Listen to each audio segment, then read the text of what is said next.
Bismillahirrahmanirrahim. Assalamualaikum warahmatullahi wabarakatuh. Selamat pagi, salam sejahtera bagi kita semuanya. Bapak Ibu sekalian yang saya hormati, pagi hari ini saya mendapatkan informasi bahwa kasus global sudah mencapai 15.800.000 dengan angka kematian 640.000. Di Amerika Serikat sendiri sudah mencapai 4.200.000. Di Brasil 2.300.000. Di India 1.400.000. Oleh sebab itu, hati-hati betul, jangan sampai aura krisis itu sudah hilang, semangat menangani krisis ini hilang atau turun. Oleh sebab itu, saya ingin menekankan beberapa hal yang perlu menjadi perhatian dari komite.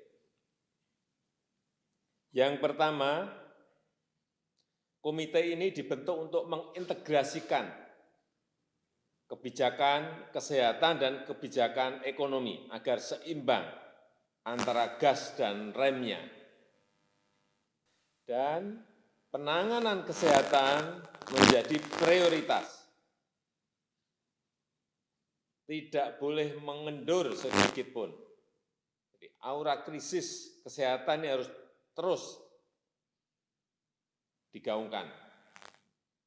Sampai nanti vaksin tersedia dan bisa digunakan secara efektif. Jadi perlu saya tekankan juga bahwa tidak ada yang namanya pembubaran Satgas COVID-19, enggak ada. Baik di pusat maupun di daerah. Semuanya harus tetap bekerja keras. Komite ini adalah sekali lagi mengintegrasikan antara kebijakan ekonomi dan kebijakan kesehatan. Yang kedua, di bidang kesehatan, saya ingatkan sekali lagi untuk memberikan perhatian, memberikan prioritas penanganan di 8 provinsi. 8 provinsi, DKI Jakarta, Jawa Barat, Jawa Tengah, Jawa Timur, Sumatera Utara, Sulawesi Selatan, Kalimantan Selatan, dan Papua. Karena 8 provinsi ini berkontribusi 74% kasus positif yang ada di Indonesia. Targetnya saya kira sudah jelas, turunkan angka kematian serendah-rendahnya, tingkatkan angka kesembuhan setinggi-tingginya, dan juga kendalikan laju pertumbuhan kasus-kasus positif baru secepat-cepatnya. 3T, testing, tracing, dan treatment betul-betul harus dilakukan secara masif dan lebih agresif. Dan di lapangan jika masih ditemui peralatan tes, mesin PCR, kemudian kapasitas lab, APD, dan juga peralatan rumah sakit yang kekurangan segera selesaikan, segera bereskan. Komunikasi yang efektif dengan rumah sakit, dengan masyarakat, dengan daerah harus dilakukan seefektif mungkin. Yang ketiga, mengenai penyerapan stimulus penanganan COVID, ini masih belum optimal dan kecepatannya masih kurang. Ini perlu data terakhir yang saya terima, tanggal 22 Juli.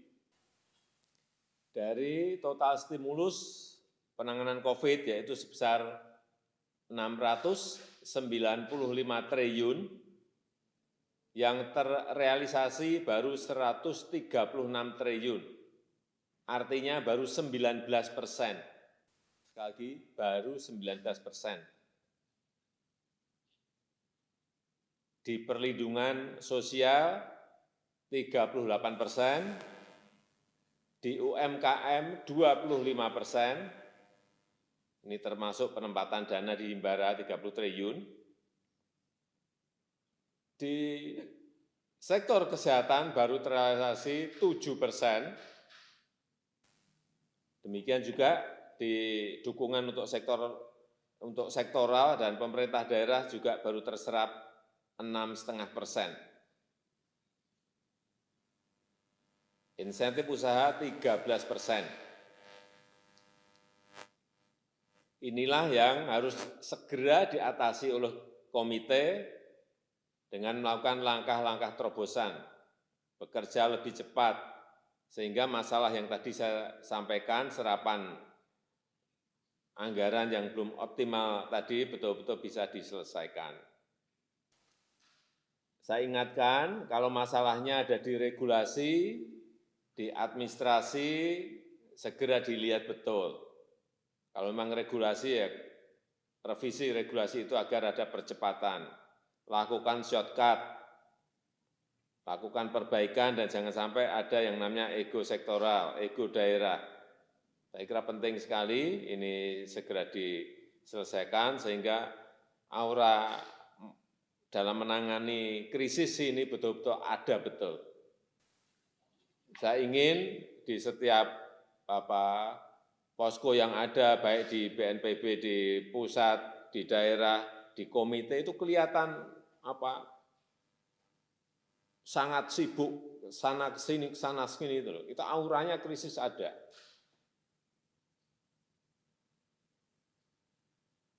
Saya rasa itu yang bisa saya sampaikan. Terima kasih.